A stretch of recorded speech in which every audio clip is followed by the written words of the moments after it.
get information from a bunch of different places and they'll make their own assessment. And how do they know the information they're getting is true and honest? A lot of times it's not. Right. It's what people think and what they're projecting within their own life. Okay. Next question.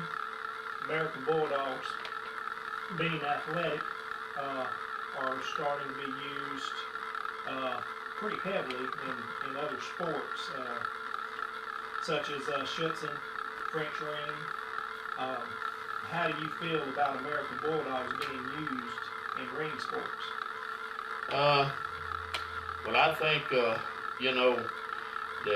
there again, I think the training becomes, it's a part of the dog's puppy, with being a puppy.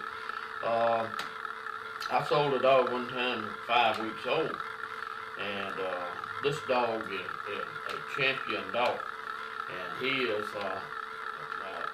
he's the brother to Vader Red, and to shorten it up a little bit, this man called me back and he said, Mr. Miles, he said, I thank you so much for kindly helping me to know what to do. And the thing of it is, I told him, I said, he is 5 weeks old, and you got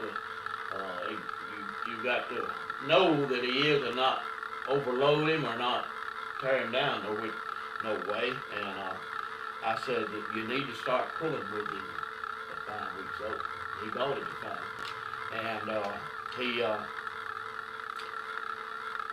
he had pulled with him a pretty good while. When the dog had got to 7 months old, when he had some antique trucks there, and they had a standard shift in it and everything, and he had one sitting there as a carport, and he had just got through pulling. The dog was 7 months old, and so he said, well, it's something other he wanted to do. See, he just hooked the leash to the bumper of that truck, and he started walking off, and he heard something behind him. He looked back, and that dog was pulling that truck behind him, 7 months old. And I think that that when you extensively train a dog, that he needs to be over 15 months. When you start really putting him into something that takes a lot to, and I keep the word that comes to me, where he needs his ability of his strength in his teeth and his muscles and everything, that you don't damage the dog. It's like I tell people when they start hogging, that you can catch the small stuff with a bulldog, but whenever he really gets on bad stuff, he needs to be at least 15 months old, because his hanger teeth they really set at 15 months, and that's a projected time that they set in his mind. And if you use them on sleeves, stuff on suits and all like that, you can take he can lose those hanger teeth, and then he's not as good in doing things like that. And I had a dog one time. I sold a puppy, and people think I'm crazy, but I can give you the man's name and you can call him and talk to him. I sold one on the Bermuda Islands, and it was a female, and he was now, when I talk about Vader Red, it's not the same litter. She had many litters. I sold a man one on the Bermuda Islands, and he trained this dog. He really got into it for French ring sports. And I was talking to him on the phone one time. He called me. He said, Mr. Miles, he said, I tested my female dog. We tested him, and she had been tested for 50 different events or tribes. And she said, Mr. Miles, she made 100 on all 50 of them. And that's French ring sports, and that's something that's unheard of. that's something unheard of. And I got some more dogs that's done something that you know, is hard to believe. Okay. Talking a little bit about health in American Bulldogs, hips are a major concern in American Bulldogs, a lot of hip problems within the breed. What do you think is the determining factor in hip-related problems with the American Bulldog, if there is any? Well, I would, if I was to give somebody advice, if they go to a place to purchase American Bulldog, and they look at puppies, most people don't know what to look for to determine the factor of a possibility of having a hip problem on later in the puppy's life. But if you go and if you will, look at the mother and daddy, and then look at the puppy. If you look at them and you notice this puppy or the mother and daddy, either one, it's all of it, or either one of them, and they have a big front end. I mean, their muscles, they just stand out like that. But you got to be careful and make sure that elbow is straight in the front. But if they just stand out like that in a big chested, enormous chest, and you go to look down that dog and you look at his back end, and if that back end tapers off to a little back end, then you got a possibility of hip problems. And it's harder to tell in a puppy than it is adult, but you can see it real good in adult dogs.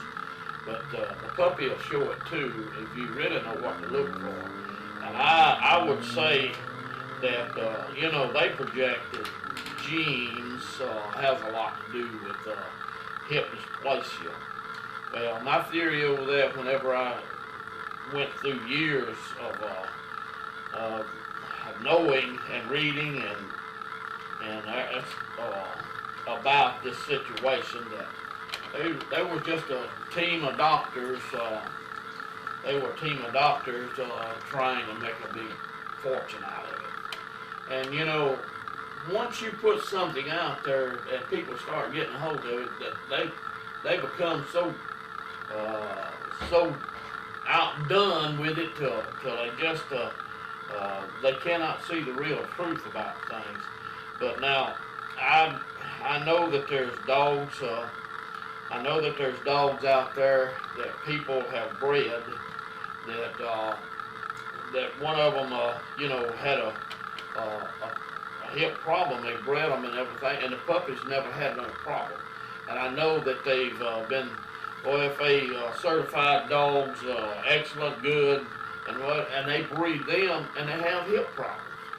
So that tells me that somebody doesn't know what they're talking about. It tells me that somebody's trying to make a lot of money off of all this examining, you know, all these x-rays and stuff, and you know, giving their projections. But what I found out that when they first started this out, and they was doing it in Australia, and that was the only place you could have it done. And it, you know, when they first started out and everything, and the thing that was found out about it, that they were taking dogs like a shepherd, and you know, they have a joint that fits straight, it fits in there, it fits that socket. They were comparing it with a bulldog. Well, the bulldog joint, it turns, and if it turned a little bit too much or a little bit that way, then they projected that dog as a possibility of a hip dysplasia. A lot of people don't even know what hip dysplasia is anyway. But anyway, that's what was being done for a long time, and people went berserk over this. But you know, the thing about it is, dogs has been raised for a long time. You know, the American Bulldog came in the United States in the 1700s, and they've been here a long time. In fact, you could trace it trace American Bulldog back to the 1400s, even before they ever come in. And the thing about it is, you know, all the years of all this breeding and everything that has been done, you know, naturally, I don't care what breed of dog that you have, you're gonna have some kind of problem in all of them. And that was one of the biggest factors. They were sizing American Bulldog hips and joints and sockets to your dogs like shepherds, Rottweiler, stuff like that. Well, Rottweiler have way more problems than American Bulldog. But what I found out whenever you start mixing American Bulldog with Mr. Johnson and this Mr. J.D. Johnson, and this is recorded anyway. It's nothing that is not out in public, but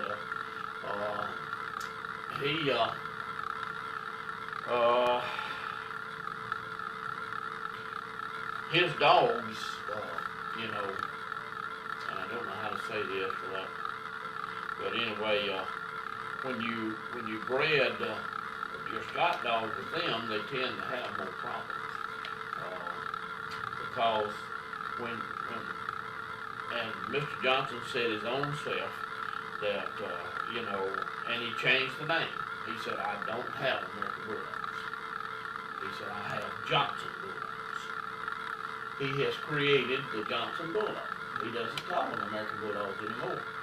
He's created the Johnson Bulldogs. A lot of people call them Johnson American Bulldogs now, but they're Johnson Bulldogs because he's taken American out of it. And because he had put other stuff in there, and which whenever you put other stuff in there, it creates a health problem. And he had, you know, it's well known that his dogs have more problems than your Scott dogs. And I could, you know, we could sit here all day talking about things like that. Okay. Next question. A little bit about breeding. Your thoughts on breeding. Big thing going on now is how tight you should breed American Bulldogs. Do you prefer tight line breedings with animals with minimal outcrosses, or do you prefer breeding with total outcross? Well, I can tell you this much: if you total outcross, then you're gonna lose. You're gonna lose down the line. It's hard to find a American Bulldog that'll fit